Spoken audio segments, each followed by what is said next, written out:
안녕하세요. 경험을 통해서 여러분들에게 다가가고 있는 고성규입니다. 이번 시간에는 명마 탄생의 비밀과 오해와 진실입니다. 명마라는 우리가 알고 있는 명마에 대한 생각, 여러분들의 생각은 어떤 건지 제가 직접 경험하고 타본 그런 것들, 제가 알고 있는 상식을 가지고 여러분들한테 한번 소개를 할까 합니다. 말은 사실은 굉장히 우리 인간에게서는 신성한 존재였죠. 말이라는 동물은 굉장히 진취적이고 또 활기차고 생명력의 상징이기도 하죠.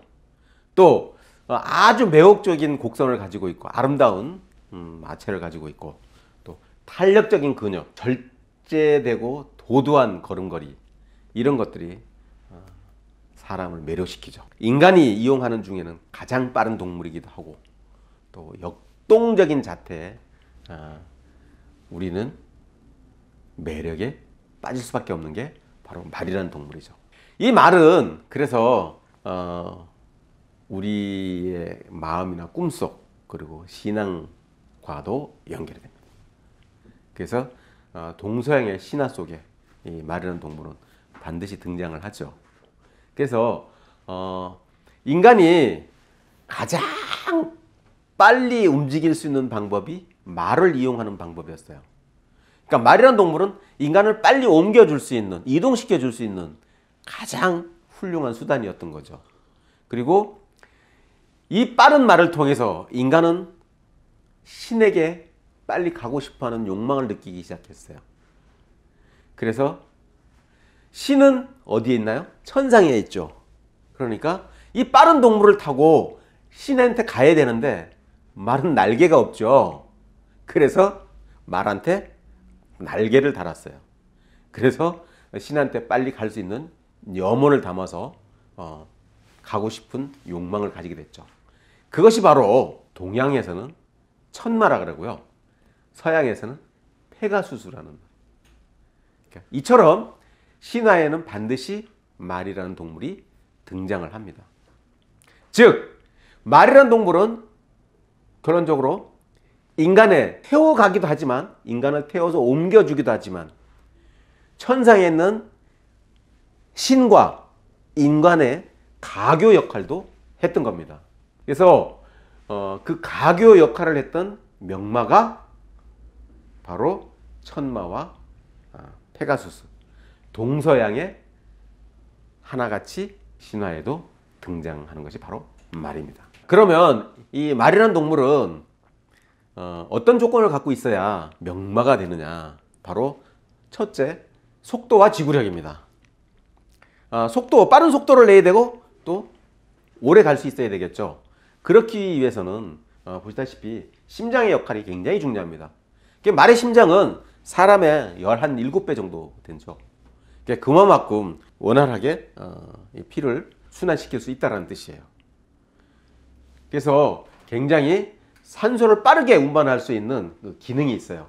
그러니까 운동을 할 때 빠른 걸음을 고 빨리 뛰어갈 때는 그만큼 규칙적으로 심장이 잘 뛰어서 발달이 잘 돼 있어야 하겠지만 산소 운반도 그만큼 원활하게 잘 이루어져야 된다. 또 한 가지는 사람한테 순종을 해야 되겠죠. 그리고 또 체질이 강해야 되겠죠. 근육도 잘 발달돼 있고 또 어깨도 벌어져야 되고, 그래서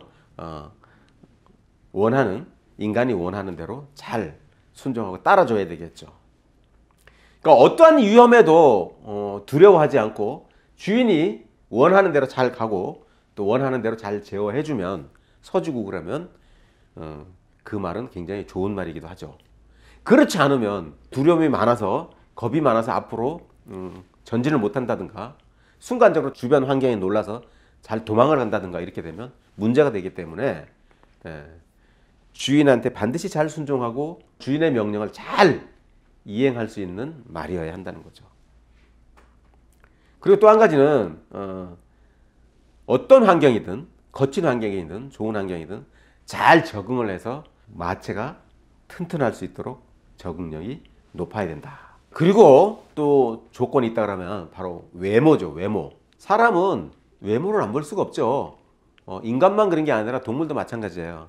한국 사람들 대체적으로 말을 보면 저 말이 어떤 말인지, 성격이 어떤 말인지, 아니면 그 말이 초보 말인지, 또 중국 고급 클래스에서 탈 수 있는 말인지 아닌지, 이거 관심 없어요, 한국 사람들은.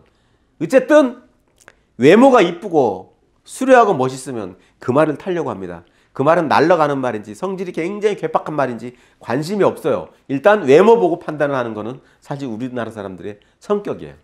특징이에요. 그리고 그 다음에 물어보는 게 바로 알고 싶은 게 말 가격입니다. 우리는 좀 그런 특성이 있는 것 같아요. 그래서 외모가 굉장히 피부가 부드럽고 탄력 있고 또 곡선이 아름다워야 되겠죠. 그리고 발걸음 거리가 굉장히 도도하고 절제되고 탄력이 있어야 됩니다. 그리고 지면을 밟는 발걸음이 굉장히 가볍고 경쾌해야 돼요. 이런 조건들을 갖고 있을 때 비로소 우리가 명마를 인정할 수 있는 조건이라고 볼 수가 있어요. 자, 그러면 우리 그 전설 속에 나오는 명마들은 어떤 말들이 있는지 한번 보겠습니다. 자, 이제 서양 문화권에는 여러분들 잘 아시다시피 알렉산더 대왕이 탔던 부케팔로스라는 말이 있어요. 이 말은 마케도니아의 그 왕 필리포스 2세가 어느 날 말장사가 와서 말을 팔려고 왔는데 이 말이 너무 사나워서 주변에서 아무도 뭐 안 탈라 그랬어요. 그러니까 자기 밑에 부하들 보고 장수를 보고 말을 타라 그러니까 다 떨어뜨리고 등을 안 주는 거예요. 그런데 이 말을 자기 아들인 알렉산드리우스가 이 말을 자기가 타겠다고, 그 당시에 12살이었습니다. 그래서 탄다고 하니까 다들 옆에서 비웃었죠. 무슨 어린애가 아직 저 말을 탈 수 있느냐. 그래서 그럼 한번 타봐라 그랬는데 이 말을 타고 잘 가니까 그 아버지 부왕 필리포스가 13달란트를 주고 이 말을 사서 줬습니다. 주고 말을 너무 잘 다루는 거 보니까, 야 아들아, 너는 내가 볼 때 애비가 갖고 있는 이 왕국을 네 마음에는 성이 안 차 할 것 같으니까 지금부터 이 말을 타고 너는 앞으로 네가 원하는, 네가 다스릴 수 있는 왕국을 찾아서 떠나라. 그때 사주었던 말이 바로 부케팔로스라는 말입니다. 이 부케팔로스는 알렉산드리우스가 33년의 인생을 살면서 18년을 같이 했습니다. 그러니까 항상 이 말을 타고 전쟁에 나가서 대승을 거두는 그런 역할을 앞장서서 했던 게 바로 부케팔로스라는 말이죠. 그러니까 이 부케팔로스는 결국은 기원전 326년에 파키스탄 펜자브 지방에서 죽습니다. 전투에서. 죽어서 이 말을 너무 아꼈기 때문에 거의 인생의 한 반 이상을 이 말하고 같이 보냈으니까 너무 아껴서 이 말을 그 지방에 묻었죠. 그래서 그 지방의 말을 묻으면서 그 도시를 알렉산드리아 부케팔로라고 바꾸라고 명령을 해서 그렇게 지명이 바뀌게 되는 동기를 만든 말이 바로 부케팔로스죠. 아주 유명한 말이에요. 그러면 이 알렉산더가 어떻게 이 부케팔로스를 잘 다뤘을까? 거기에는 비밀이 있었어요. 어떤 비밀이 있었느냐? 말이란 동물은 여러분들 모르시죠? 너무 말이 잘 놀라는, 주변 사물에 잘 놀라는 동물이라는 건 알고 계시겠지만 말이 자기 그림자를 보고 놀란다라는 거는 아마 잘 모르실 거예요. 자기 그림자만 보고 놀라는 게 아니에요. 주변 사물에 그림자가 움직이기만 해도 그거 보고 놀라서 도망가는 게 바로 말이에요. 근데 그거를 알렉산더가 알고 있었던 거였죠. 그 비밀을 알고 있었던 거예요. 그래서 말을 최양 쪽으로 돌아서서 즉 그림자가 안 비치게끔 하고 말 위에 올라가게끔 타겠다.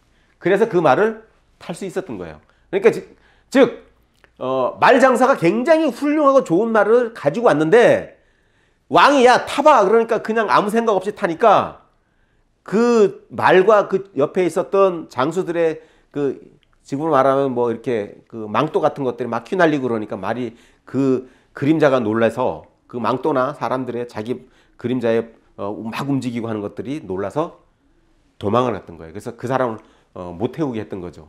근데 그걸 알아채린 알렉산더가 그림자가 안 서게끔 해서 말이 차분하게 했으니까 그때 탔던 거예요.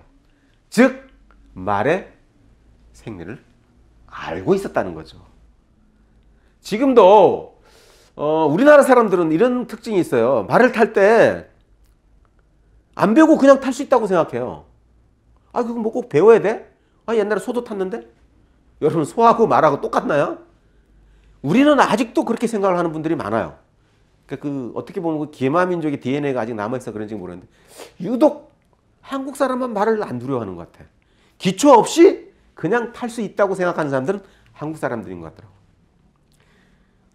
그만큼 우리는 두려워하지 않아요. 한국 사람들은 잘 두려워하는 것 같지는 않아.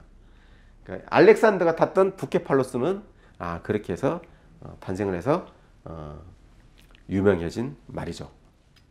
그 다음에 이제 나폴레옹이 탔던 마렌고라는 말입니다. 자, 이 말도 보면 사실은 전쟁터에서 전리품으로 나왔던 말이죠. 그런데 이제 아시다시피 이 시기에 유럽에는 말들이 굉장히 컸어요. 한 뭐 6, 700, 800km 나간. 근데 이제 나폴레옹이 뭐 154인가 뭐 그 정도밖에 안, 160이 하여튼 안 되는, 굉장히 나폴레옹이 작았죠. 근데 그런 말을 타고 말을 다루기가 굉장히 어렵습니다.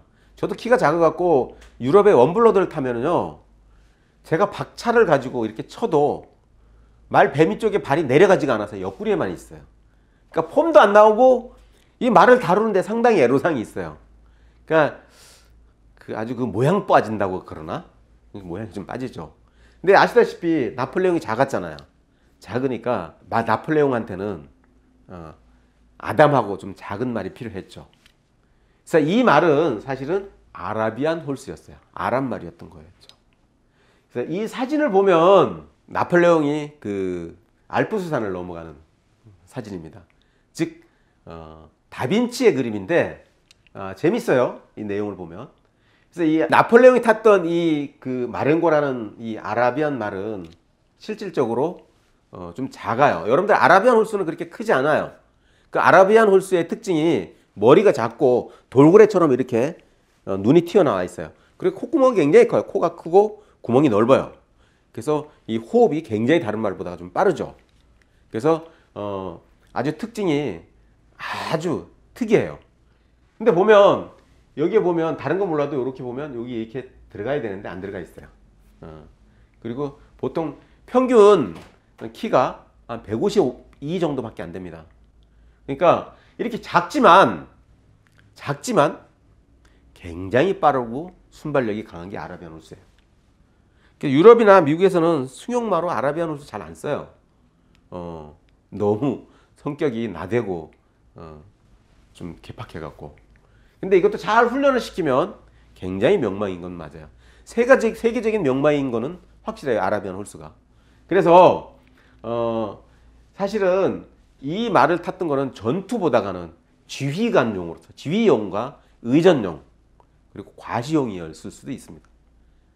그러니까 뭐 나폴레옹이 타서 이걸 뭐 적진에 들어가서 뭐 같이 전쟁을 했겠어요? 지휘를 하는데 주로 썼겠죠. 그러니까 어떻게 보면 조랑말 같지만 이렇게 작은 말이지만 그 당시에 중종마들을 탄 600km, 700km, 800km 되는 말들을 타고 다니는 그 지휘관들을 잘 다루기 위해서 그 앞에 손살같이 뛰어다니고 했던 그런 말이 바로 마렌고라는 말입니다. 그래서 이 마렌고는 워털루 전쟁에서 패하면서 영국에 이제 전리품으로 건네가게 되죠. 이 말이 나폴레옹이 탔었기 때문에 그 굉장히 좋은 우수한 말이라고 생각을 하고 종마로 사용을 하려고 그랬으나 결국은 실패했어요. 그래서 지금도 영국에 가면 육군 박물관에 가면 이 마렌고라는 말의 그 골격이 박제돼서 남아 있습니다. 그래서 나폴레옹이 아주 사랑했던 마렌고라는 말이 있고요. 여기 이렇게 보면 재밌는 거는 이렇게 갈기가 굉장히 이렇게 나 있어요. 사실은 이 사진을 볼 때 승마상식에서는 좀 어긋나게 그린 내용들이 보여요. 제가 볼 때는. 그러니까 이게 다빈치라는 사람이 이 말을 승마를 잘 못하는 사람이었거나 말을 잘 타보지 않은 사람이었다고 저는 개인적으로 생각을 해요. 그러니까 멋은 있는데 멋있게 잘 그리긴 했어요. 근데 실질적으로 말을 타는 사람들한테는 오개티가 몇 가지 보이는데 그 점에 대해서 제가 몇 가지 말씀을 드릴게요. 일단 이 의상으로 볼 때 이제 반대 이렇게 산을 올라가니까 밑에서 바람을 위로 불어주는 거죠. 그러다 보면 이 망토나 이런 것들이 바람에 날려요. 사실 이 정도 날리고 그러면 말이 놀라서 떨어졌을 거야 아마. 그러니까 이 낙마의 위험들이 상당히 많다라는 거고요. 그 다음에 이제 말을 제가 많이 안 타봤다고 생각하는 거는 이 등자의 위치입니다. 즉 말이 위로 올라갈 때 고바위를 위로 언덕으로 올라갈 때는 사람이 앞으로 숙여줘야 돼요. 이 상태는 뒤로 같이 넘어질 수가 있어요. 그리고 등자가 이렇게 뒤로 가면 안 돼요.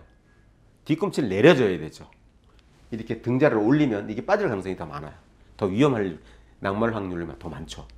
이 위치가 문제가 있다라는 거고요. 이 뒤에 보면 바로 벼랑이에요. 벼랑 끝이에요. 그러니까 이 상황에서 말이 앞발을 들고 뒤로 간다. 앞발을 뒤로 만약에 뒷걸음을 쳤다. 그럼 이 말은 같이 나폴레옹도 함께 저승 횡차를 할 수가 있겠죠. 또 한 가지는 갈기와 꼬리인데 보면 이게 빛이 바랬어요. 그래서 금빛이 아니라 말들은 이 꼬리와 갈기가 오렇게 되면 태양의 빛을 받거나 이렇게 되면 이게 바래집니다. 그리고 말이 색깔을 보면 이게 청회마였던 것 같아요. 그러니까 결국 이게 나이를 먹으면 하얘지는데 이렇게 보면 앞팔이나 갈기나 엉덩이 쪽 이래 보면 점들이 남아 있는 거는 대략 한 10세에서 한 7, 8세, 10한 2, 3세 정도 됐다고 보시면 돼요. 이 사진을 보면서 좀 안타까웠던 게 멋은 있지만 실질적으로 나폴레옹을 우상화하기 위해서 멋있게 그려주려고 노력한 흔적이 나와요. 그래서 실질적으로 이 나폴레옹도 이 그림을 보고 굉장히 만족해서 몇 점을 더 그려서 돌렸다고 해요. 우리가 알고 있는 이 나폴레옹 그림은 사실은 이렇게 앞발을 드는 말들은 승마에선 쓰면 안 돼요. 왜냐하면 말이 앞발을 든다라는 거는요, 앞으로 안 가겠다는 뜻이에요, 사실은. 그러니까 일종의 반항이기도 해요.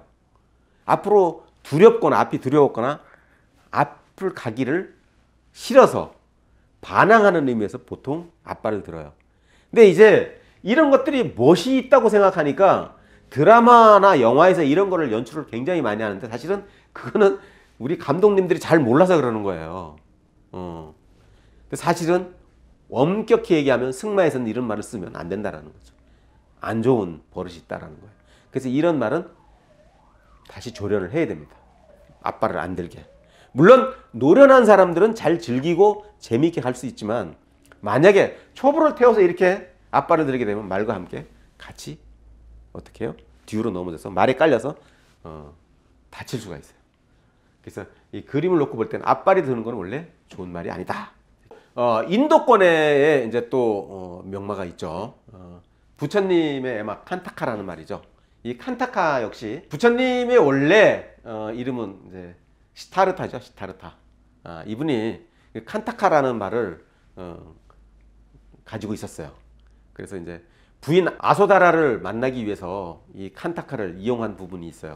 그러니까 그 아소다라를 이제 부인으로 맞이하기 위해서는 그 당시에 그 왕족들끼리 서로 대결을 해서 거기서 승자가 그 아소다라와 결혼을 하게 돼 있던 거예요. 그래서 이 말을 타고 세 가지를 겨룹니다.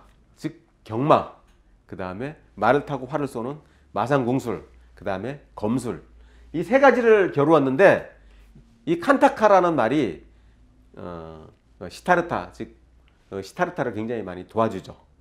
그래서 그 기능을 잘 발휘해서 다 이깁니다. 세 가지 다 삼관왕을 해요. 그래서 아소다라와 결혼을 할 수 있었던 거였죠. 근데 결혼을 하고도 이제 생각이 달라진 거죠. 그래서 이제 그 출가를 하기로 결심하고 그 성을 빠져나올 때 그 시종 찬나와 이 칸타카를 타고 이제 그 성을 빠져나오게 됩니다. 그래서 그때 타고 나왔던 칸타카를 이제 아노마 강이라는 데 도착을 하면서 자기가 가지고 있었던 모든 보물과 귀족 그런 것들 지위와 이런 것들 다 내려놓고 자기 시종과 말은 되돌려 보냅니다. 성으로. 그래서 이 되돌아간 이 칸타카는 자기의 주인이었던 그 시타르타를 그리워하며 죽었다고 하는 말입니다. 그러니까 그 인도권에는 이 말이 굉장히 유명한 말이에요.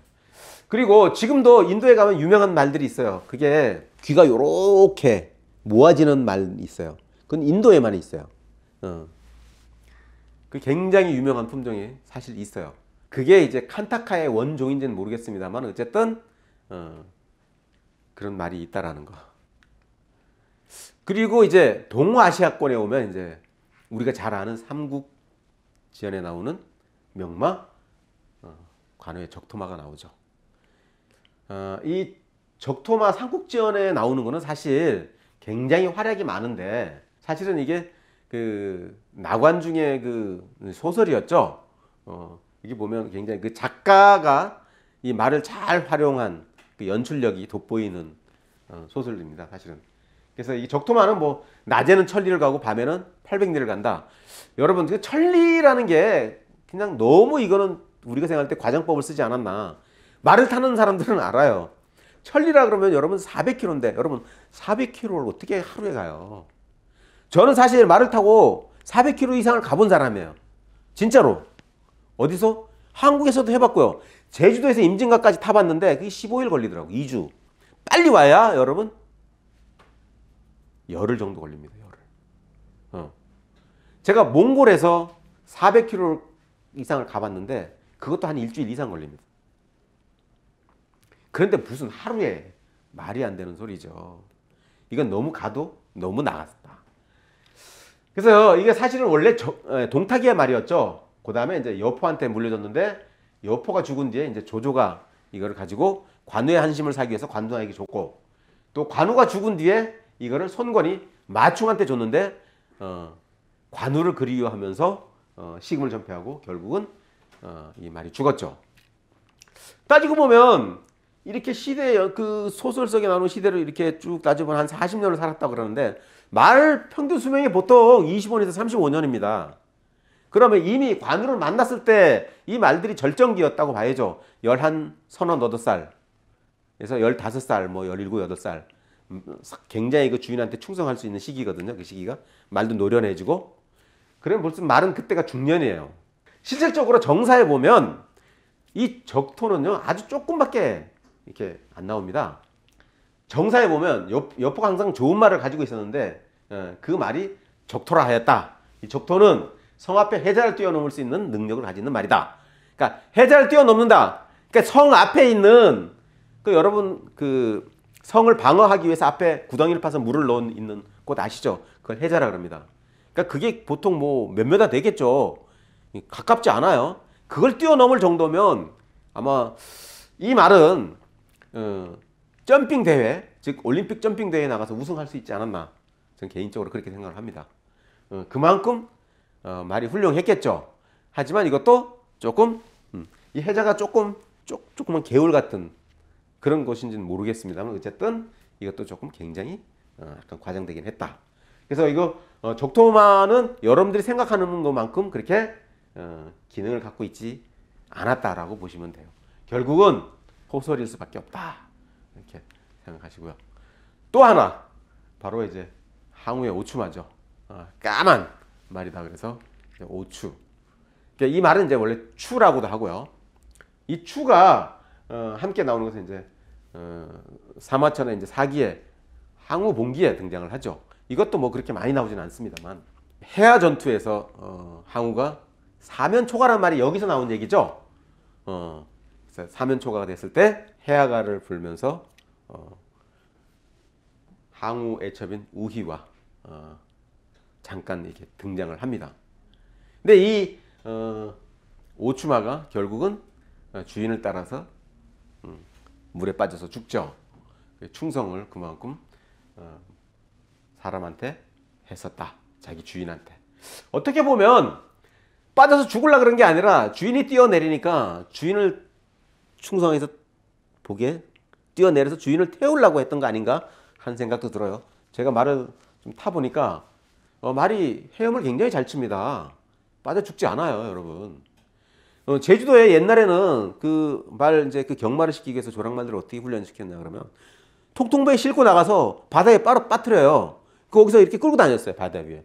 그러니까 그 굉장히 그 수영을 시키면 이 근육들이 굉장히 여러 근육들이 발달하기 때문에 지금도 경마장에 가면 여러분들 말 수영장이 있습니다. 수영을 하는 그 근육 운동을 하는 코스가 있어요. 근데 사실은 빠져 죽었다고 해서 제가 볼 때는 빠져 죽은 게 아니라 주인이 뛰어내리니까 주인을 태우기 위해서 같이 뛰어내려서 아마 죽지 않았나 그런 생각을 합니다. 자, 그러면 뭐 유럽에만 있고 또 인도에만 있고 또 중국 땅에만 있었는 게 아니라 우리한테도 명마가 있었죠. 조선을 개국한 이성계 그 유린청이라는 말이 있었습니다.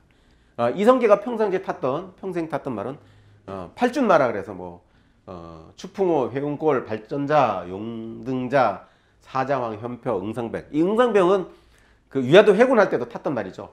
그 중에 가장 이성계가 아꼈던 말은 바로 유린청이었습니다. 이 유린청은 화살을 몸에 3발이나 맞고도 살아났던 말이죠. 그러니까 6살에 그 이성계를 만나서 31살까지 살았어요. 그러니까 25년을 함께 했던 거였죠.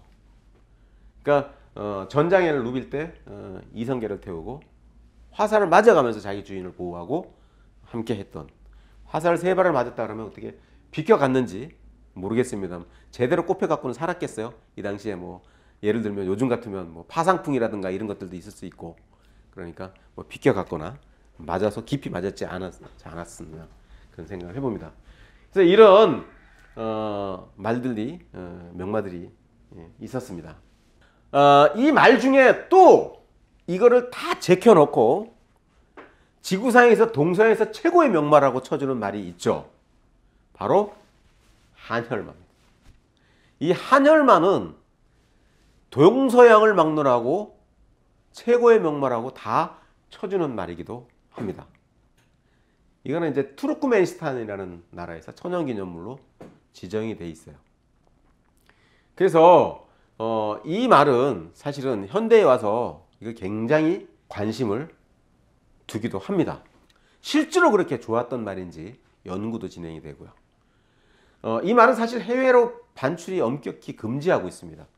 그래서 투르크메니스탄의 국익에 도움이 되는 외교상으로 필요한 정상들한테만 지금 현재 선물로 주고 있어요. 뭐 시진핑이라든가 뭐 푸틴이라든가 뭐 이런 식으로. 그 현대에 와갖고 이게 정말 빠르고 지구력이 진짜 쩐다라고 소문이 났어요. 그래서 단순하게 소문만 난 게 아니라 실질적으로 그 기능을 증명한 사건이 있었어요. 그게 바로 1935년에 투르크메니스탄 수도인 아슈하바드에서 러시아 모스크바까지 그 투르크메니스탄의 그 26명의 기수가 말을 타고 4,330km를 84일에 주파를 했어요. 완주를 했다는 거예요. 그러면 투르크메니스탄이라는 나라 자체가 사막이 많은 나라예요. 저는 직접 가봤어요, 여기에. 그래서 그 투르크메니스탄에서 모스크바를 가려고 그러면 반드시 통과해야 되는 죽음의 땅이 있어요. 그게 바로 카라코름 사막입니다. 그 카라코름 사막을 360km나 되는 카라코름 사막을 빨리 지나가야 되겠죠. 당연히. 왜? 오아시스를 찾거나 뭐 이렇게 하려면 시간도 오래 걸리고 말이 지치고 하니까 어쨌든 사막은 빨리 건너는 게 좋아요. 그래서 밤낮으로 쉬지 않고 3일 밤낮을 달려서 360km나 되는 카라코름 사막을 통과했다라는 기록도 있어요. 그러니까 엄청난 거죠. 실질적으로 이 말이 그렇게 증명을 했다라는 거예요. 그래서 세계적인 명마로 명성을 아직까지도 유지하고 있습니다. 그런데 재밌는 거는 이 한열마가 즉 아할테키가 어떻게 탄생이 됐는지에 대해서 어느 학자도 얘기한 사람이 없어요. 그래서 제가 깊이 있게 연구를 해봤어요. 그래서 제가 얻은 결론을 여러분들한테 얘기할게요. 그거는 한열마가 나는 고장이 바로 이 스탄이에요. 투르크메니스탄, 아프가니스탄, 키르기즈스탄, 카자흐스탄, 이 1300을 위시로 한 서북 지역이에요. 서남 서북. 여기는 왜 이 지역에 그럼 이 한열마들이 여기서 많이 탄생했느냐? 이유가 있죠. 이 한열마가 잘 다닐 수 있도록 좋은 풀과 산맥으로 이루어져서 말이 뛰어다니면서 적당히 운동할 수 있는 아주 지리적 환경이 가장 적합한 곳이에요. 그래서 이 한열마의 1300을 중심으로 한 이 지역에 그 당시에 유럽말, 즉 북유럽에 굉장히 살림이 풍부하고 먹이가 풍부했던 이 지역에서 허식했던 덩치가 크고 힘이 좋았던 유럽말과 그리고 덥고 건조하고 뜨거운 사막에 서식했던 아라비안 홀스, 굉장히 성질이 급하죠. 왜냐하면 사막은 한낮이 굉장히 덥기 때문에 말이 그 모래에다가 발을 오래 깊게 이렇게 담고 있을 수가 없어요. 그러니까 계속 움직여줘야 돼요. 그래서 성질이 급할 수밖에 없죠. 물을 많이 먹지 않고 오래 버틸 수도 있고 말이 날씬하면서도 빠르고, 그러한 아랍말과 고원지대에서 아주 척박하게 먹을 것도 없고 혹한의 겨울을 견디고 아주 지구력이 좋은 몽골말이 삼각구도로, 즉 이 삼각구도에 만날 수 있는 이 세 가지의 종류의 말들이 모일 수 있는 곳이 바로 이 천산맥 쪽이에요. 그래서 키도 적당히 크고요, 빠르고 지구력이 좋은 이 세 가지의 유형을, DNA를 다 받은 것이 바로 한열마입니다. 그래서 이 지리적 특성이 이 한열마가 탄생하게 된 배경이다. 그러니까 즉 이 구도 자체가 홀스 트라이앵글이다. 저는 이렇게 감히 말씀을 드릴 수가 있습니다. 그래서 이 한열마는 이런 지리적 환경과 조건에서 탄생하게 됐다. 사실 저는 이 한열마를 직접 타봤어요. 현장에 가서. 그래서 직접 타고 파르티안 샷이라 해서 말을 타고 활을 쏴보기도 했어요. 외국인으로서는 이 말을 타고 활을 쏴본 사람이 제가 처음이라 그래요. 어쨌든 요즘은 뭐 말을 타고 활 쏘는 사람들이 거의 없으니까 투르크메니스탄에도 이런 걸 하는 사람들은 없어요. 그래서 제가 가서 활을 가지고 가니까 굉장히 놀라고, 그쪽에 있는 뭐 러시아에서 어떤 뭐 방송사나 이런 데서 인터뷰를 하고 그랬습니다만, 한국에서 왔다는 게 더 놀라죠. 자기들이 참 듣지도 못했고 보지도 별로 거의 못했던 한국인이 와서 이 말을 타보겠다고 하니까 굉장히 그 당시에 의아해하고 했습니다만, 하여튼 동서양이 가장 인정하는 이 말을 타고 저는 파르티안 샷을 직접 해봤다. 그래서 느낀 점이 있다 그러면, 명마라는 것은요, 영웅, 호걸과 항상 함께 등장을 합니다. 말은 스스로 명마가 될 수가 없죠. 누군가 인정을 해야 되겠죠. 그러니까 누가 타느냐, 누가 탈 수 있느냐, 그런 것도 굉장히 중요합니다. 여러분, 세계 최고의 리더, 어떤 한 국가의 리더, 또 한 부족의 리더, 이 사람들은 그 부족이나 국가나 가장 좋은 말을 탈 수밖에 없죠. 가장 훌륭한 말들을 탈 수밖에 없죠. 그러니까 즉 리더의 업적에 따라서 말도 함께 유명해질 수가 있다. 한열마를 타 보니까 이런 부분이 생각이 났어요. 지금은 지구상에서 한 200여 중에 아주 다양한 품종들이 나와 있어요. 예전에 2000년 전에는 최고의 말이었겠지만 지금은 한열마보다 더 좋은 말이 많이 나와 있다. 지금은 굉장히 예쁘고 여러 가지 다양한 기능, 그리고 필요한 기능을 할 수 있는 말들이 지구상에는 굉장히 많이 존재를 합니다. 물론 2000년 전에는 이 말이 최고였을 겁니다. 그래서 제가 언론 교도는 제게 누가 명말한 어떤 말입니까? 라고 물어본다 그러면 제 경험으로 그리고 제가 지금까지 느껴온 바에 의하면 한마디로 이렇게 말씀드릴 수가 있습니다. 당신에게 가장 적합한 말이 바로 명마다. 이렇게 말씀드릴 수가 있습니다. 감사합니다.